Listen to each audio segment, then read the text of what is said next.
Okay, let's get started.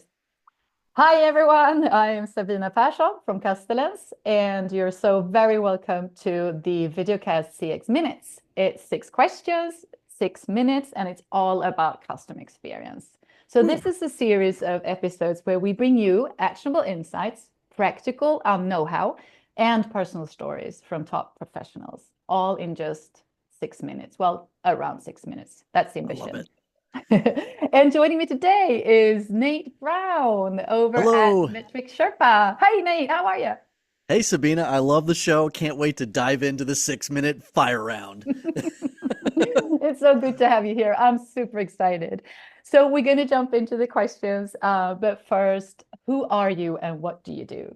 My name is Nate. I'm a student of this amazing work of customer experience. I love how left brain and right brain this work is. It's so scientific and Mm. yet it's so organic. It's so relationship based. It's the best work in the world. So I just love learning about it every day.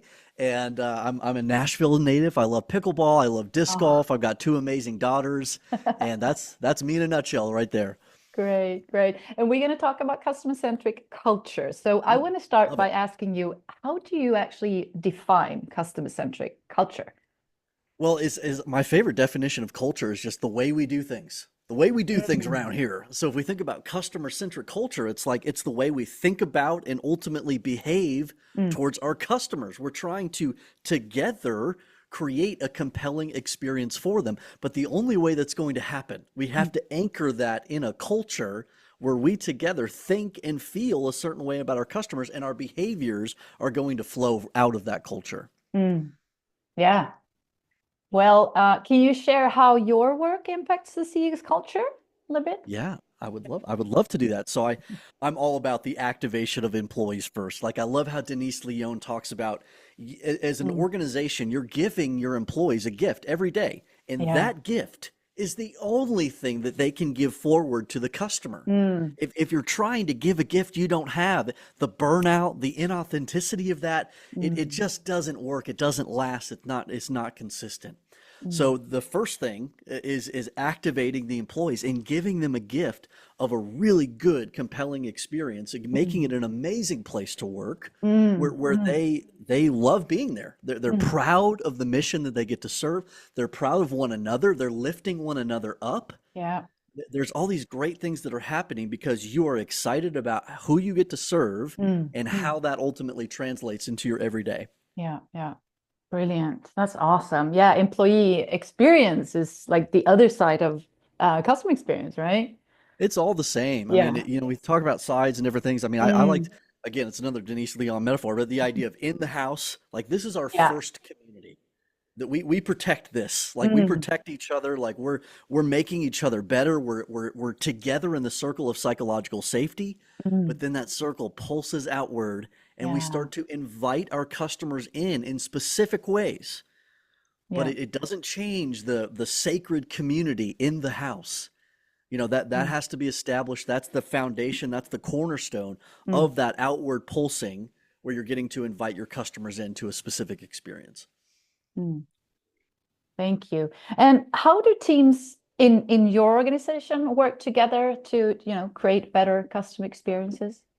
Yeah, I mean, I've been able to build up a lot of contact centers through my career Mm. at a major safety science company, at a major performing rights organization, inside of a major gaming organization. So a lot of different Mm. spaces I've gotten to help build up contact Yeah. centers and customer service Yeah. areas. And gosh, the things that I'm finding, it's just fascinating how much it comes down to the leadership mentality and Yeah. how much freedom, how much like positive autonomy you're giving to customer service workers to allow them Mm. to be incredible.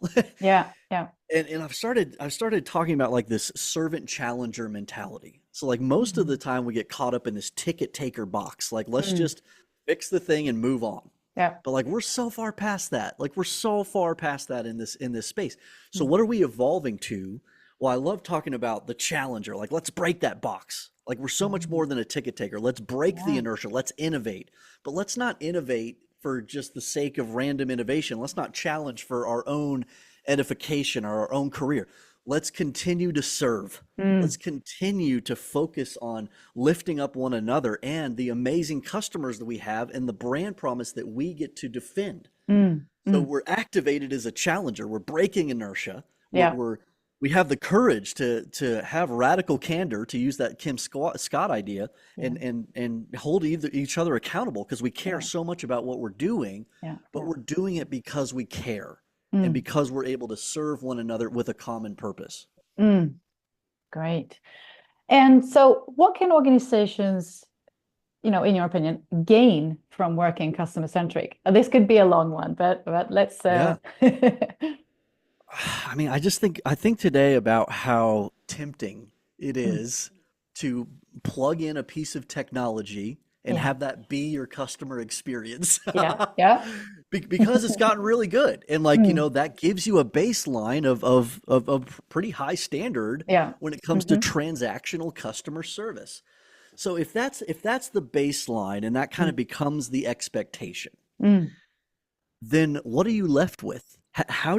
How do you break through the Mm, noise? How do you earn market share? How do you penetrate deeper? And how do you, I like thinking about it this way. How do mm, you find the customers that belong to you? And the only way yeah. that would happen is if you're creating a really unique and compelling experience. You're Yeah. going above the baseline of Yeah. Yeah. confident service. You're doing the quick things quick. You're making the seamless parts Mm, frictionless. mm, But then you're thinking about, okay, now how can we connect? How can we provide a sense of identity? How can we co-create with our customers on yeah. something that actually matters to them? Yeah. And that's how you earn loyalty. That's how Yeah. you transcend the status quo. But a lot of Mm, organizations are going to go here mm, and stop. yeah. Yeah. Resist that temptation. Mm, that's so great. I'm getting so, I mean, you're so inspiring, Nate. Are you getting CX goose pimples? I do, Happens to I me all do, the exactly. time. So last but not least, do you have one piece of advice that you'd share on this topic that we've talked about, customer-centric culture? One piece of advice that you'd share. Get excited. Like Mm, if you mm. as a CX leader is are not excited Yeah. about what you're getting to do for Mm, your customers and for each other, you're not going anywhere. Like yeah. there has to be an intrinsically motivating Mm, excitement that's going on yeah. to connect people and make them feel like they're doing something that matters. Mm, Like you can have all the science correct. yeah. You can be performance managing the heck out of people. Mm, yeah. Oh, Like yeah. you're not going to break the box. Like Mm, you're not going to elevate, you're not going to innovate, no. and you're not going to earn loyalty with your top talent, and you're not going to earn loyalty with your customers until you get excited Mm, about your unique brand promise yeah. and you together as a community, your ability to deliver on that promise. So think about, like, how can you make people come alive in the work? Mm, How can you use intrinsic motivators? And then, layer on the guide rails. yeah. Yeah, Yeah. this has to happen. Like, this is how we do things, that Mm, culture. Like, this is how mm, we treat each other. Like, there's some of those fundamental things that have to be there. mm. But light the match too. Yeah. Yeah. Yeah. Totally. I hear you there. Yeah. Oh, wow. As you said, the goose pimples. Good. Goosebumps, I mean. So Nate, thank you so much for sharing, spreading the light here on CX culture, and it was so valuable. I'm sure I'm not the only one who will think this is great. It's been great having you here on 6 Minutes. Well, thank you. You rock, Sabina. Love the show. To all the folks out there and all the future guests, keep rocking it. Love this work. Let's make it awesome together. Yeah, let's. Thank you so much. And with that, it's a wrap. We thank you for watching, and I'll see you next time. All right, See ya. bye.